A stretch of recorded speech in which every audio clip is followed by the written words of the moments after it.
good morning, and welcome back to the second hour of Lovebabz Lovetalk. One of our favorite people on the planet, Enroue, is here. Hello, hello. Good morning, Babs. Good morning, folks. How are you? I'm doing all right. Doing all right. A little sleepier this morning, but that's okay. It's one of those mornings. Yeah. All right. How are you I'm doing? go. I've been sick, and it's not seem to be getting. I don't seem to be getting well fast enough. Oh, I'm That's all sorry. right. You just have to live with it. But I hope it's mild. oh, Oh. that's Well, I hope it resolves quickly.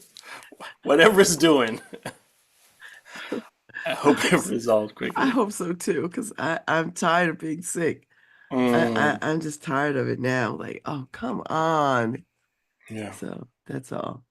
All right. So what are we getting into today?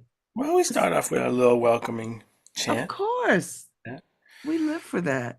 Yeah, so we're honoring our ancestors. We're thanking them for the goodness, for the things that make them them, which also make us us. We give thanks for those things that they've left for us. And those things that they've left for us, we're using it in our lives. We're using it today. That's the chant. It's a Yoruba chant, and being a Babalawo, it's a chant I use when I sit and honor my ancestors. Right? We sit with them and talk to them and maintain this relationship, even though they're physically not here. Ibamama tó fún wa ṣe o. Ibamama tó fún wa ṣe. Ibamama tó fún wa ṣe o. Ibamama tó fún wa ṣe. Àṣetè fún wa là ń lò yìí o. Ibamama tó fún wa ṣe. Ìbáyéyé tó fún wa ṣe o. Ìbáyéyé tó fún wa ṣe. Ìbáyéyé tó fún wa ṣe o. Ìbáyéyé tó fún wa ṣe. Àṣetè fún wa là ń lò yìí o. Ìbáyéyé tó fún wa ṣe. Ìbá Egúngún tó fún wa ṣe o. Ìbá Egúngún tó fún wa ṣe. Ìbá Egúngún tó fún wa ṣe o. Ìbá Egúngún tó fún wa ṣe. Àṣetè fún wa là ń lò yìí o. Ìbá Egúngún tó fún wa ṣe. Ìbá Egúngún tó fún wa ṣe. Ìbá Egúngún tó fún wa ṣe. Ìbá Egúngún tó fún wa ṣe. Àṣẹ. Amen. Ashe, amen. Woo! That does set the mood. Yes. Um, well, first I'll ask, because I haven't asked in a while, if you've come across any questions or desires or curiosities from all the people who you interact with all the time, Babs. People, people are always asking me about my interactions with you, and Hmm.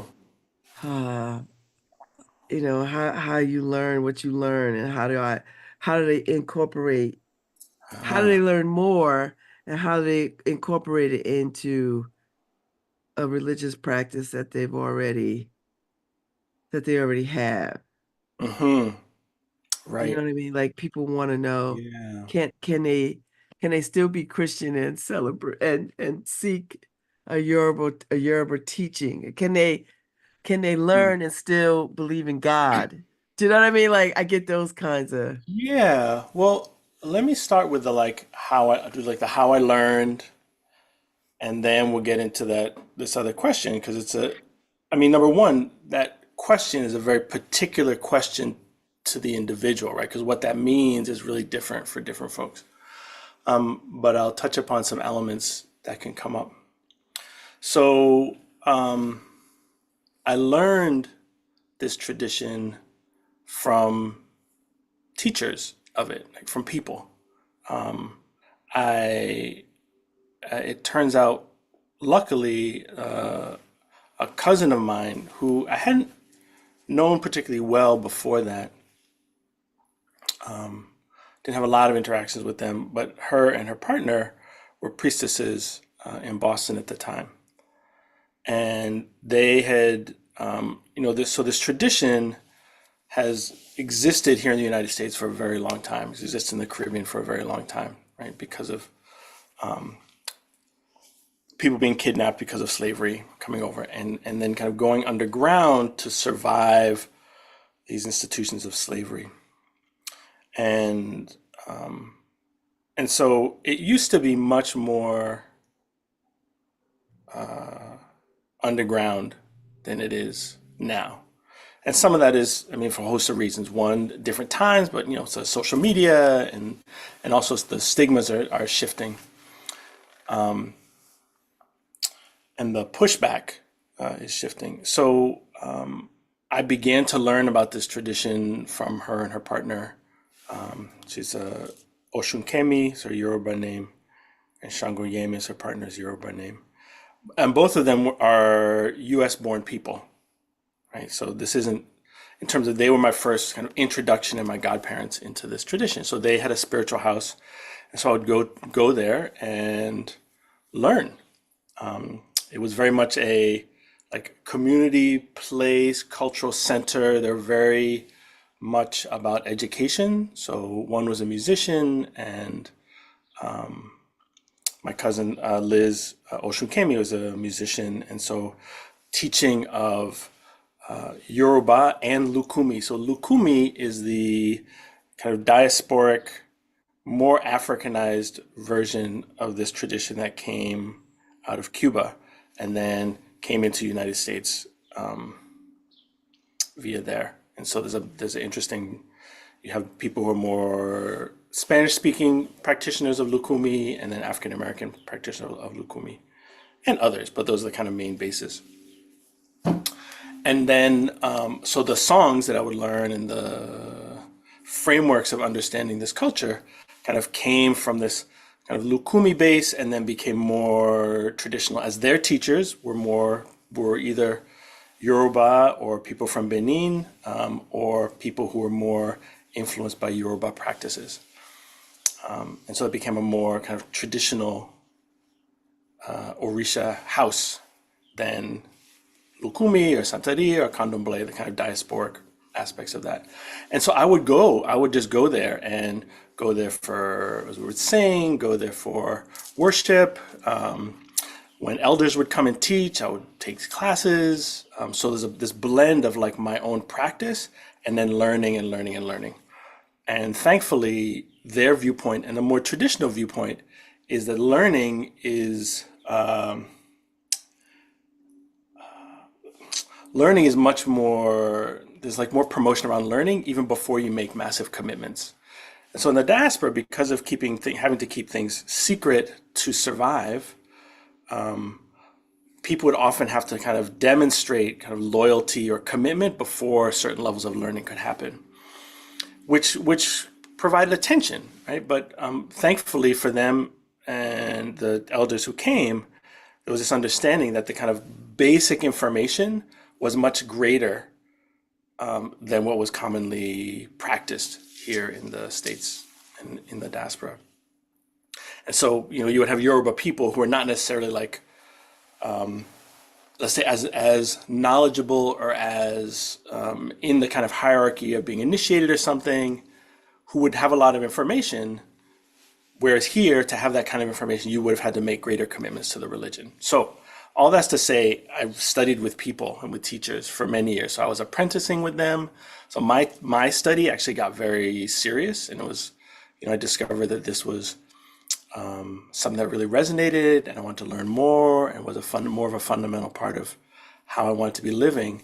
And so between like 1992 and like 98, by the time kind of 98 came around, I was there every weekend, basically from like Friday after work till Sunday, because there were people coming over to do spiritual work, to have that done. There were elders and teachers who were there.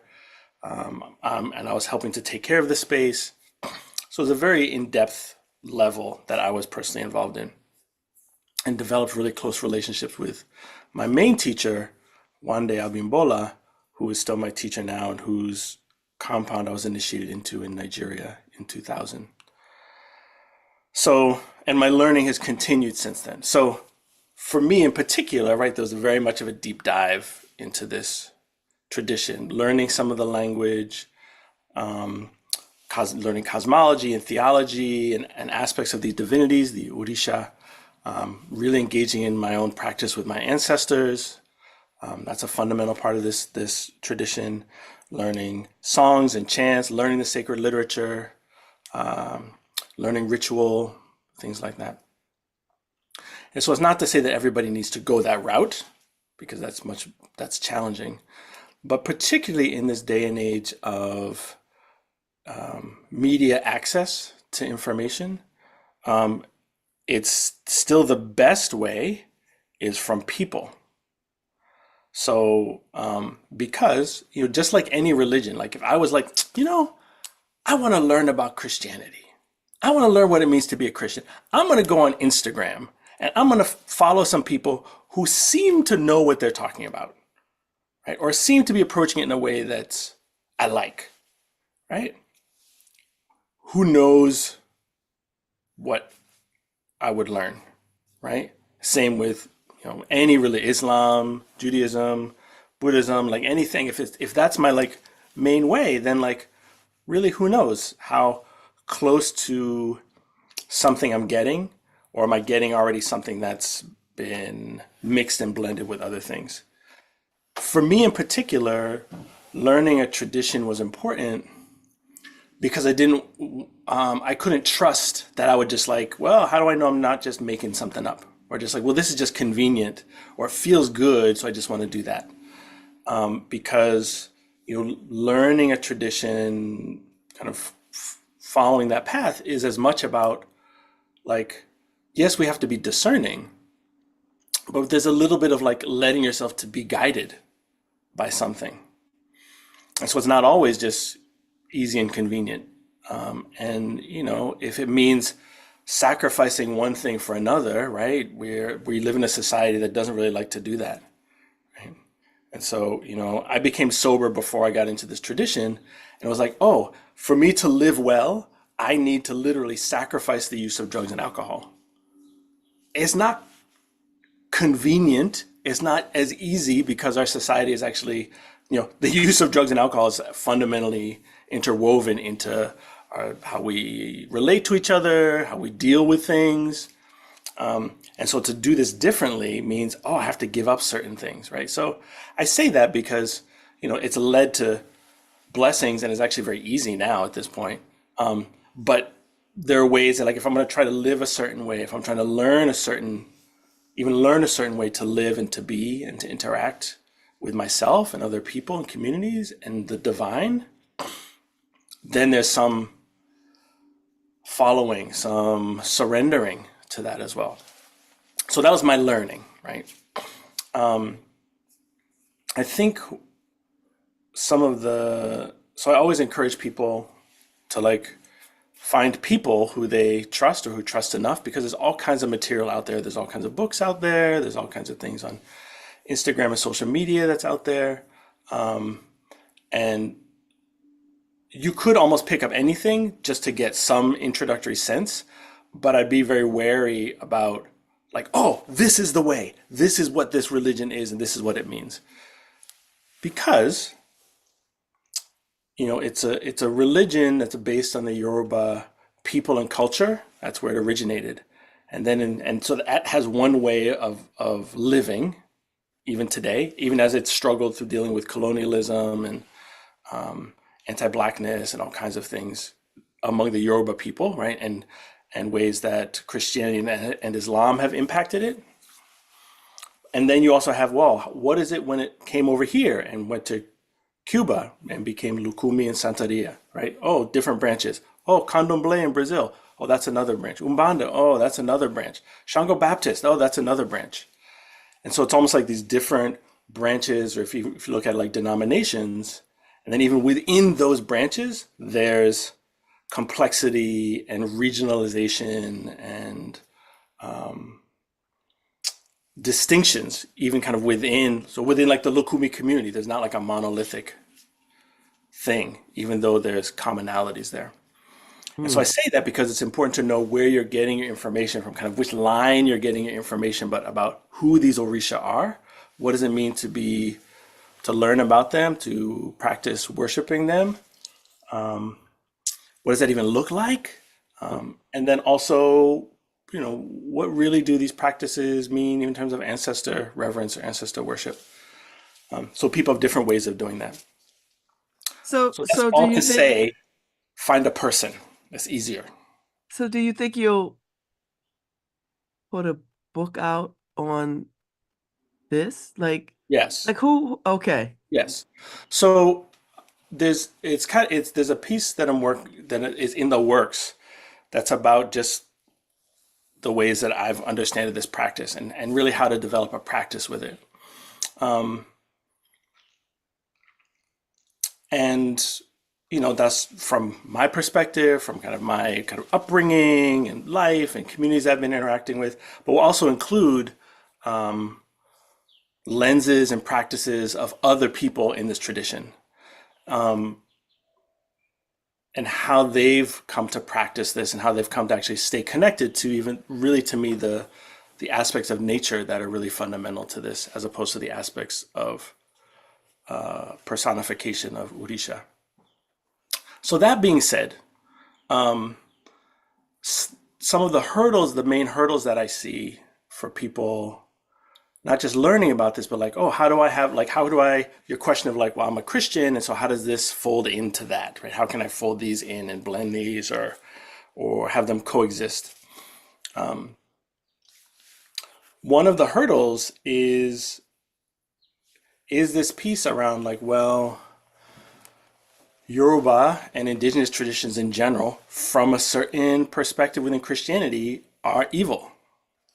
And that's promoted, not just like among kind of fringe elements, but even, the Bible was, I think I mentioned this last time, I'm not sure. So the Bible was translated into Yoruba, and the aspects that were evil, right? Satan and the devil, right? All these the evil of the universe was named as an Orisha.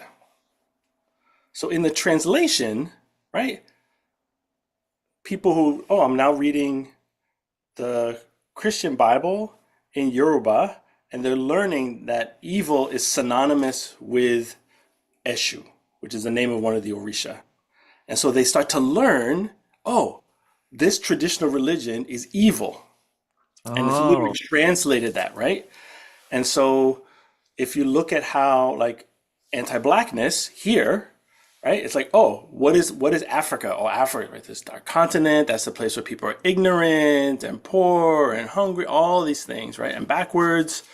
And these, civilization, Western civilization, Christianity, Islam are these sources of enlightenment, and these other traditional ways are backwards and heathen and animist and are really treated as derogatory.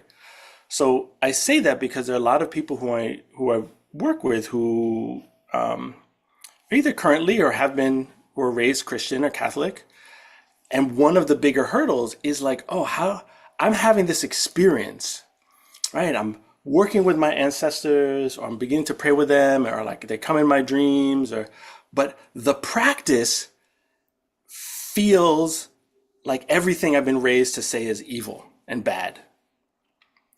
And, oh, am I like, why am I? And actually, I was on a panel sponsored by, who was it by? Community Healing Network. And I was on a panel of we're talking about, it was all black people, and we're talking about ancestors, the importance of ancestors. And there was a woman who's very Christian who was saying, in the church, there's so much around like, why do you want to be connected to your ancestors? That's where all these like ancestral curses are. And we're really trying to move away from them. And she had to work really hard to internalize and know the ancestral blessings that are there.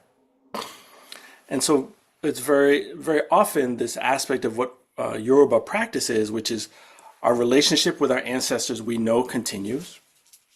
And so we work with them and maintain that relationship with them because fundamentally we see them as wanting us to be well and wanting us to support them. And so we work with them around in that way. And we can certainly work with the complexities, the trauma that's there, etc. But we understand that fundamentally that body, the body of elders, which are what our ancestors are there for us and for us to go to and to seek guidance because they were all human beings. They know what all this drama is. They've experienced much of it. Not all of it, but they've experienced so much of it that we can go to them for support and not feel so alone. But I find that becomes a hurdle for folks like, oh, like set up like an honoring space or this like altar. What am I conjuring? This is bad. This is devil. Because that's a framework that is taught, that these practices, which actually we lived in for far longer than we've lived here, as recovered enslaved peoples, right? Wow. And so that's just like a hurdle that's really important for people to recognize can be there. That's a big one. I Yeah. hear it. Like I hear it. Like that's a big one. Yeah. So there's no like easy way to come to terms with that. That's like a person's journey, right? And so that's one aspect of, even if it's not like becoming an Orisha worshiper and like shifting your notion of the divine from like God to the complexity of what Yoruba religion is, because this is a religion, right? This isn't just like, oh, people can approach it anyway, right? People can be spiritual in their relationship to the notion of God that comes from a viewpoint of Christianity. And people can be spiritual in their relationship to Orisha within the concept of Yoruba.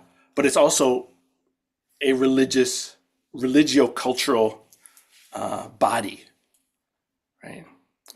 With sacred literature and structure and all the things that all the other things that we call religion have. So these are just some of the hurdles for people to know that they may come across. But it doesn't mean that they have to like abandon Christianity and then become a Yoruba practitioner to be able to embrace their Africanness in a way that Christianity doesn't do that explicitly. That's a good way to say that. I like the way you said that. That is so, and Enroue, at the heart of it, that's what people want, from what I hear. Yeah. And they don't know how to articulate it that way. I want to express my Africanness without having to deal with being Christian or whatever that is. Yeah, so some of the complexity, and like I've wrestled with this from a different perspective, is so it's a hard thing to like. This is something that I've wrestled with and I faced even with my ancestors and in like my own journey, but I see it as something that I don't know if many people wrestle with explicitly, is that the relationship as an institution that Christianity has with indigenous traditions is one of oppression and exploitation and a desire to destroy. And that's a real thing. That's not theory. Like there are institutions, right? That like, even if you look at like what happened, the papal bulls and pronouncements of like people coming to what's now the United States and saying, no, those aren't human beings there because they're not in the church. So we don't have to treat them like human beings. Right? These are like real things, right? And even today, among Yoruba people, right? This is just some of the complexity, right? There are ways that in the service of Christianity and Islam, in the service of those traditions, there's a destruction, an active destruction of traditional Yoruba religion and practices. Not like, fine, you do your thing, but like, I'm going to go literally destroy your shrine, your icons, your places of worship, the things you use, right? And then you have pressure culturally for that to happen anyway, right? So just as Western culture can pull people away, right? Oh no, literacy is the thing, and those backwoods things you have to ignore, right? We want to get you to be civilized. All those things work together to coerce actively and aggressively, or like kind of insidiously, like, no, the values are over here. Don't you want an iPhone, right? Well, you're gonna have to get rid of those other things because like this is where the future is, right? You see what happens to indigenous communities all over the world in the touching of kind of dominant culture, and what they're pulled into and what they're pulled away from and what's destroyed, what the cost of that is. So that's just something that like is a real thing.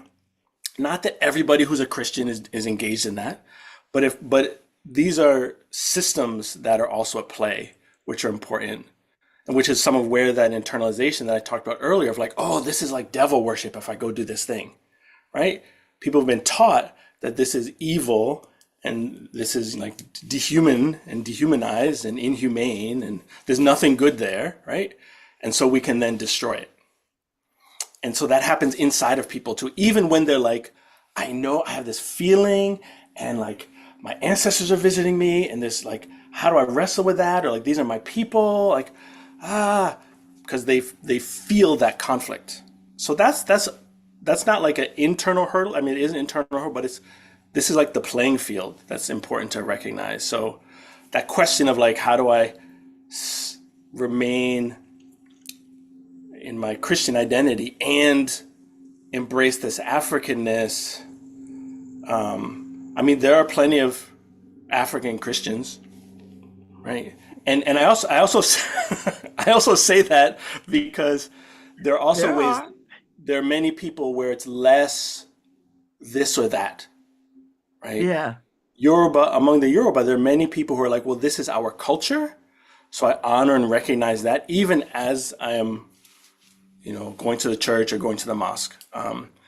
It's just the cautionary piece around like when that gets like, I'm better than, or this is the one right way, or, we have to destroy something else. But there are also ways that people fold them together very easily. So again, that's like a personal journey for folks. And which is why like there's not a book that's going to what I found in my journey is that like I was reading a lot of things. And at some point I was like, so what I'm reading, there are a couple of things you can come across there about this is how you do something, but it's not really like engaging in a practice. Nothing really spoke to me in the same way than like being with people. Well, this is how we do this. Oh, I hear you say it this way and not that way. Or, because once we write things down, particularly in this culture, we see something, we see it online or we read it, we think that that's the way. And in this tradition, there's both like a way and it's alive, right? There's fluidity and flexibility. Like how you practice, even as we're kind of doing the same thing, is going to be different than how this other person is engaged in their practice. Or what they need to do in terms of their, like to keep things in alignment might be different for what you need to do. Like, this person might be the person who needs to like really speak up and be direct. And this other person may need to learn to like step back a little and like be patient.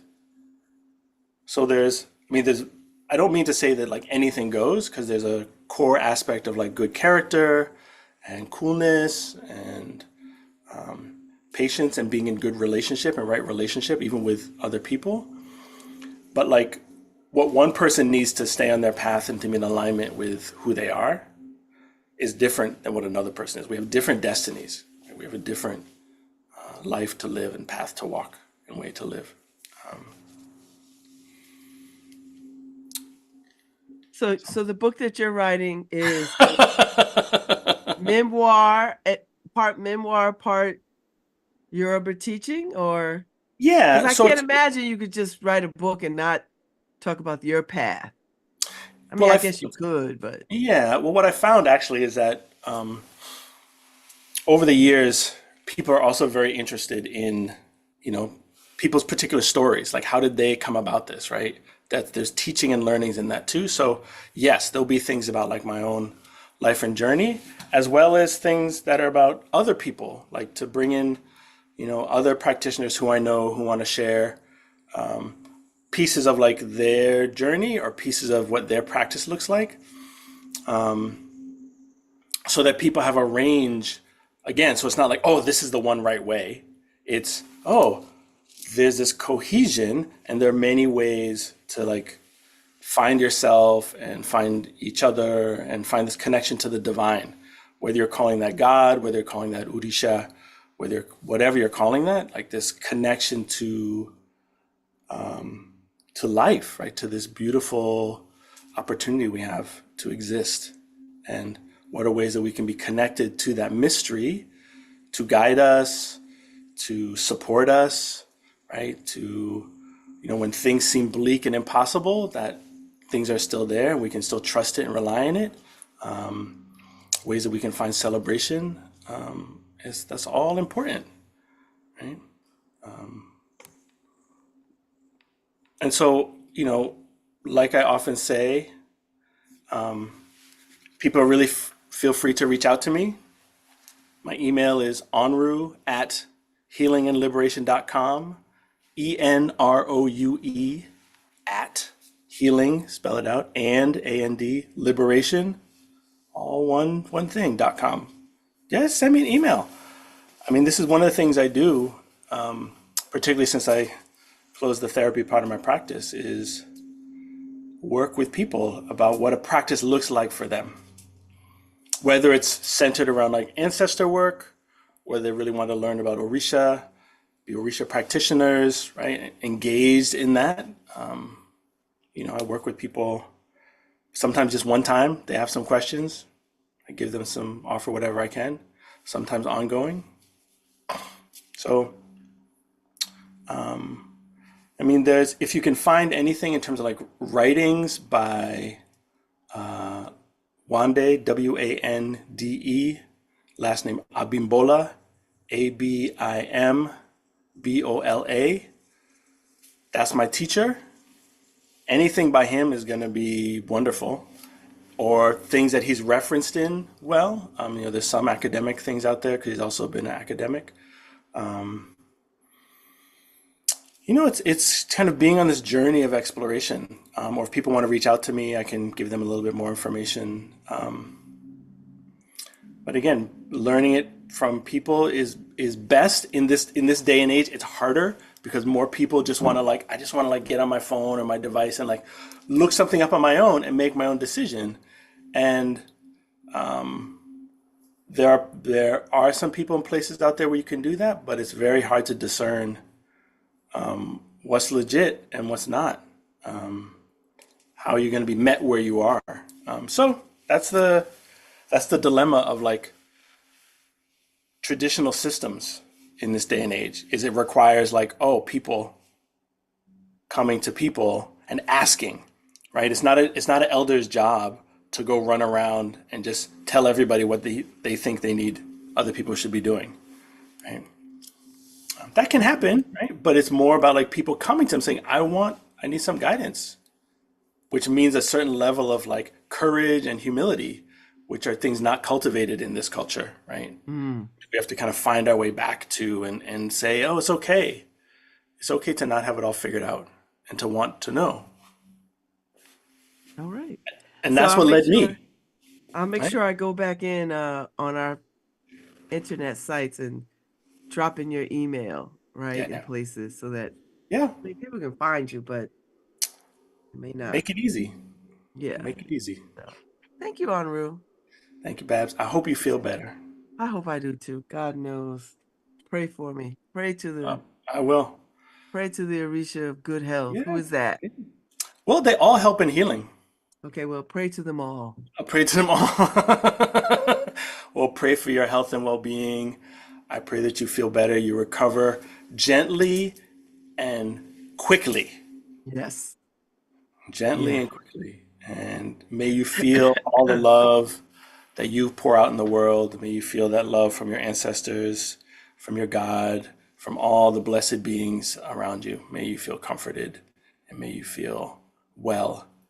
Yeah. I like that. Thank you. Thank you. You You take bring care, a good Babz. word all the time. Thank you. All right. Thank you, Take Jerry. good Thank you, care. folks. And I'll see you in June, I guess. See you in June. Oh, yeah. I'll send you some dates. I know. Send me some dates. Thank you, Harry. All right, y'all. I'll be back tomorrow, hopefully, God willing.